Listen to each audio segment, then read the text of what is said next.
perkenalkan nama saya Dewi Sinta dengan nomor NIM 12525151001. Saya dari Prodi Akuntansi semester 1, Fakultas Ekonomi dan Bisnis. Di sini saya akan menjelaskan apa itu laporan keuangan.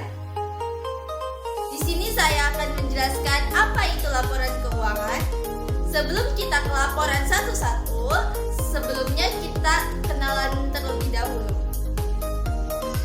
Laporan keuangan adalah catatan yang berisi informasi suatu usaha dalam periode tertentu yang dipakai untuk melihat kondisi dan kinerja keuangan perusahaan.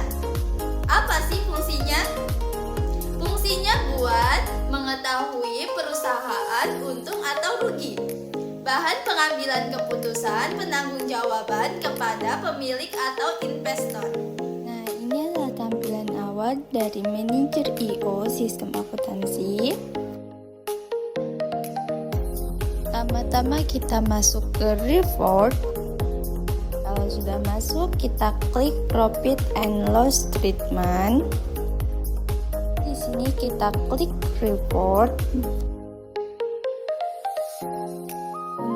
Di sini kita hanya akan mengisi atau mengubah tanggalnya menjadi tanggal 1 Januari 2024 sampai tanggal 29 Februari 2024.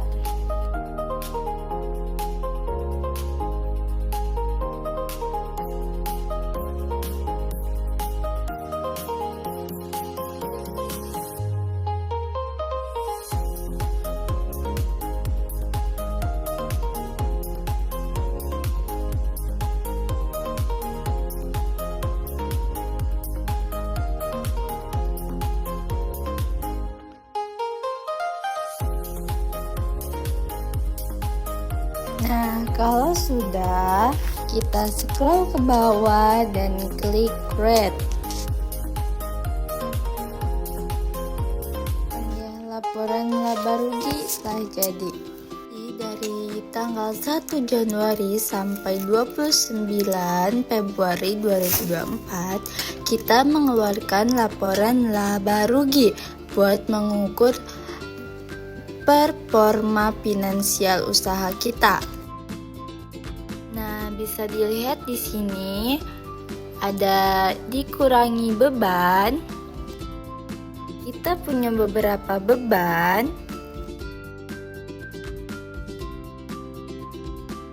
Kayak beban gaji sebesar 5 juta rupiah, beban listrik dan utilitas, beban penyusutan, dan beban perlengkapan.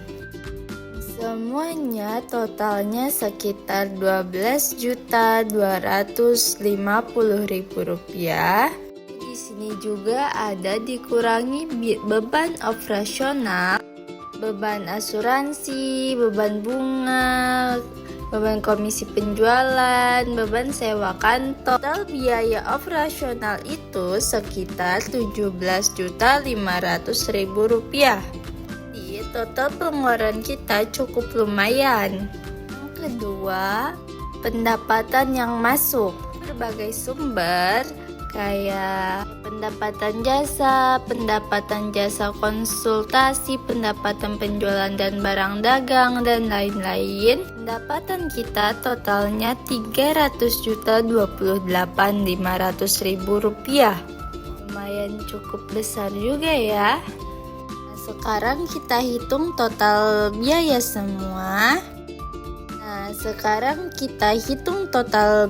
semua. Kita ngeluarin biaya listrik, telepon, dan internet, harga pokok barang yang terjual, sampai penyusutan barang lagi.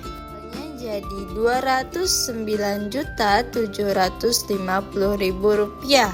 Dan ini yang kita tunggu-tunggu, sih kita sebesar Rp89 juta. Setelah semua biaya dipotong dari pendapatan, kita tetap untung sekitar 89 juta dalam periode 2 bulan. Jadi intinya walaupun kita keluar biaya banyak, tapi pemasukan kita jauh lebih besar. Di perusahaan kita cuan, bukan boncos. Ayo kita lanjutkan ke laporan kedua, yaitu kita masuk ke balance sheet. Kita klik new report.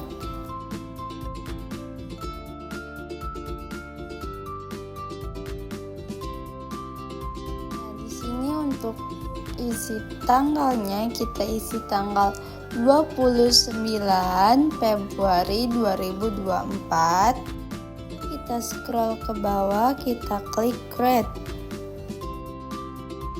Nah, laporan neraca atau balance sheet sudah jadi. Laporan neraca ini ngasih tahu posisi keuangan perusahaan kita pada satu titik waktu tertentu. Misalnya yang kita buat ini yaitu 29 Februari 2024. Jadi bukan periode, tapi snapshot alias foto kondisi keuangan atau asetnya. Nah, neraca itu terbagi menjadi 3 bagian utama. Yang pertama ada aset atau harta, yang kedua kewajiban atau utang, yang ketiga ekuitas modal atau kepemilikan. Dan rumus dasarnya itu aset sama dengan kewajiban ditambah ekuitas. Kalau ini balance alias seimbang berarti penghitungannya benar. Yang pertama itu ada aset yang totalnya sebesar 1.303.000.000 rupiah. Aset itu semua yang dimiliki perusahaan kita, baik yang sudah bisa dicairkan jadi uang maupun yang masih bertanam. Ada aset lancar, ini yang gampang dicairkan dalam waktu dekat. Ada kas dan setara kas sebesar 102 juta. Ada asuransi dibayar di muka sebesar 22 juta.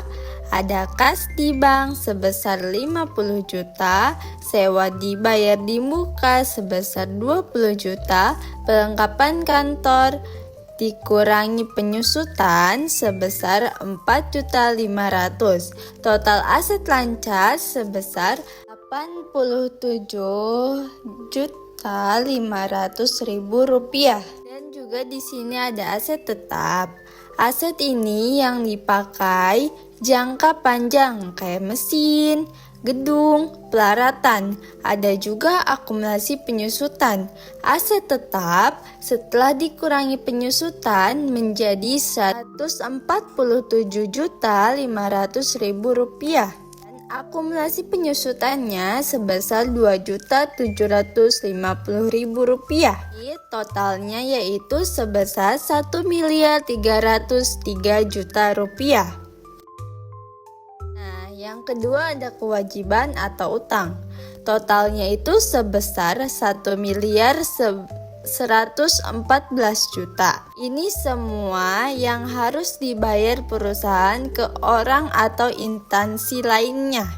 Ini juga ada liabilitas jangka panjang, utang bank jangka panjang misal kredit usaha sebesar 178.571.428 rupiah. Dan ada juga liabilitas jangka pendek, utang yang harus dibayar dalam waktu dekat yaitu utang bunga sebesar 2 juta, utang gaji dan komisi sebesar 8.500.000 rupiah. Jadi totalnya yaitu 10.500.000 rupiah. Juga utang lainnya sebesar 903.500. Utang pajak sebesar 21.428.570 rupiah. Total kewajibannya yaitu sebesar 1.114.000.000 rupiah. Aset bersihnya sebesar 189 juta rupiah. Dan yang terakhir, ketiga, yaitu ada ekuitas modal atau kepemilikan. Totalnya yaitu sebesar 189 juta rupiah. Ini bagian yang menunjukkan kepemilikan pemilik usaha setelah dikurangi semua utang. Isi komponen ekuitas laba ditahan sebesar 184 juta. Ini keuntungan yang enggak dibagi tapi ditahan usaha. Lalu ada modal disetor sebesar 5 juta rupiah. Jadi total ekuitas sebesar 189 juta rupiah. Pentingnya, neraca ngasih kita gambaran kayak berapa banyak harta yang dimiliki, berapa banyak utang yang harus dibayar, dan sisa nilai yang jadi milik pemilik usaha. Kita lanjutkan ke laporan yang ketiga. Kita klik yang Statement of Changes in Equity. Kalau udah, kita klik New Report.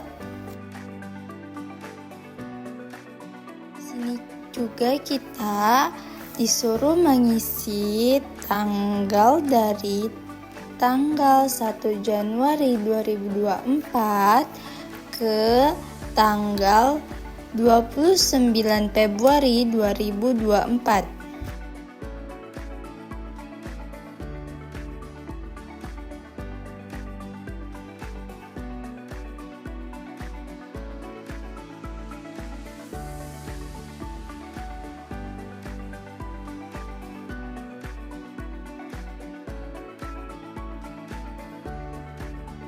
Lalu kita scroll ke bawah dan create.